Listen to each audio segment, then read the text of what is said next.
Аяқ пен қол бұлшықеттеріне фитбол шарымен жаттығу жасауға болады. Фитнестің бұл түрі жас та салмақ та талғамайды. Бүгінгі жаттығуларымыз аяқ ауыр әйелдерге арналмақ. Біріншіден, босануды жеңілдетуге септігін тигізсе, екіншіден, денені әрдайым бір қалыпта ұстайды. Гимнастикалық жаттығуларды бастамас бұрын тыныс жолмен жұмыс істеген жөн. Құлаққа жағымды әуен қосып қойсаңыздар, қимылдау оңайға түседі. Басым ойын жаттығуларынан кейін иыққа көшеміз.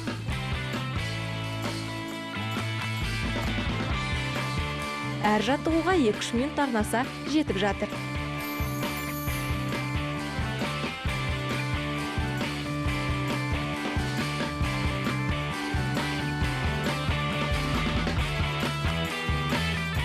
Жаттығулар барысында терең тыныс алып отыру керек, және есіңізде болсын. Бұл фитнес түрінде шар диаметрін дұрыс таңдау өте маңызды. Сол себепті фитболды дәрігердің нұсқаулығымен бастауға кеңес береміз.